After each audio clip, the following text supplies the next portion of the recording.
Digital versus physical is a debate that's been going on in the gaming industry for the past decade or so, and regardless of which camp you fall into, I think it's pretty cool that Sony and Microsoft are going to give you the option to buy a cheaper console if you have no desire to buy physical copies of games. However, even though I absolutely think that this is a great idea on paper that'll probably go well, I just can't help but shake this feeling that my full-grown man's intuition's giving me, seeing as how there are ways that this could go horribly wrong. How's that, you ask? Well, sit back in the smallest chair you own, don't question me, just do it, press the subscribe button if you haven't already, and allow me, the world's greatest sock exporter, Cameron all one word, to tell you how digital-only consoles just might be a scam.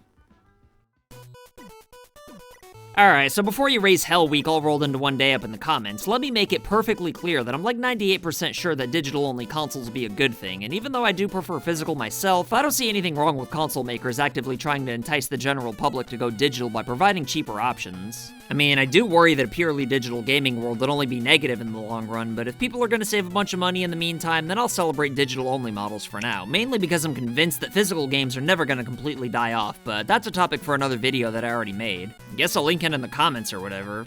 if you want to go watch it. I don't care.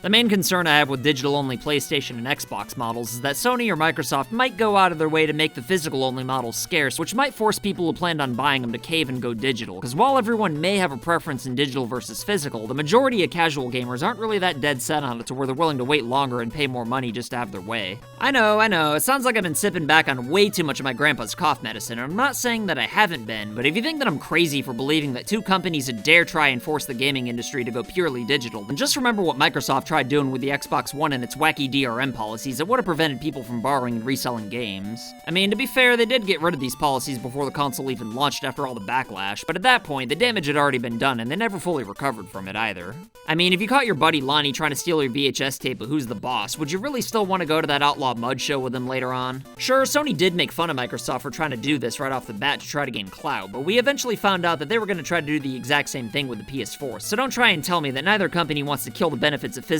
such as people borrowing and reselling games. If they can't be direct about it, then the only other way to go about it would be through dastardly deeds, like pretending they can't make enough physical models to keep up with the demand. I mean, with all this PBR virus malarkey that's been going on, both companies could easily get away with claiming that production's been difficult. I mean, just look at the Nintendo Switch. Those things are even harder to find in 2020 than my self-respect, and without at least one of those things, my ex-wife Chili's never coming back, but that's neither here nor there. In fact, while we're at it, forget I even said that. Nah, I was just joking. My point is that Sony, Microsoft, and really the entire gaming industry in general, outside of actual gamers, have a lot to gain from a purely digital landscape, so it does make sense that they'd want to try and go for it. I mean, first of all, not only do retailers take a cut of the sales, but publishers also need to guess how many copies of a game they're going to sell so that nobody ends up being stuck with boxes of sealed games in their condos. Plus, even though people borrowing or renting games can sometimes lead to them buying sequels down the line, and it can't be denied that developers and publishers would sell a hell of a lot more copies if people had to buy games in order to play them. Not to mention the fact that you could register the same Switch cartridge on multiple consoles to collect points that could be redeemed to buy free games of your choosing, and if everybody thought to do this, then Nintendo could lose a lot of money. Not only that, but with the countless physical games floating around out there, it certainly makes reselling retro games a tad bit more complicated, but since most good retro games are expensive as hell these days, I wouldn't really consider this to be too much of a factor against digital, but I still felt like I needed to mention it. Like I said though, I can't stress enough that I don't see anything wrong with Sony or Microsoft enticing people to go digital by helping them save money on consoles, and it blows my mind that digital software is still somehow not cheaper than physical, and I hope that changes with the digital-only models. And look, I'm not oblivious to the fact that physical media is in fact slowly but surely losing more prominence over time either. All I'm saying is that if Sony and or Microsoft are trying to steer console gaming towards a digital future, and I hope they do so with honor rather than trying underhanded tactics like making drastically fewer physical models. And as far as Nintendo's concerned, they can be pretty ass backwards when it comes to embracing the future of gaming, as you can see with how they handle the internet. So if you're a Nintendo fan who prefers physical, then one benefit to their stubbornness is that they're probably going to be the very last console maker to go all digital. But as for Sony and Microsoft, I wouldn't worry too much about either of them trying anything shady, because given that both companies are going to go down in history as being a part of the most hilarious stalemate ever over revealing the prices for their consoles, I'd say that they're probably not going to work with each other anytime soon to try and change the gaming industry into a digital cesspool.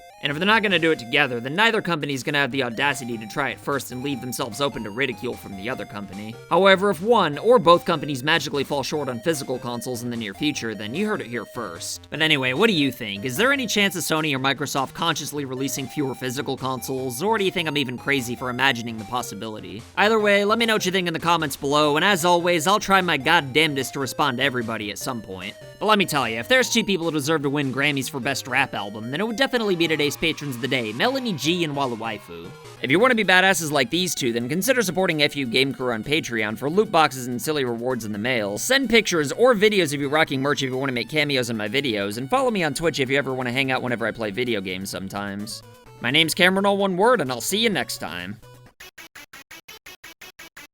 So I want to say thank you to your loyalty, thank you for your support.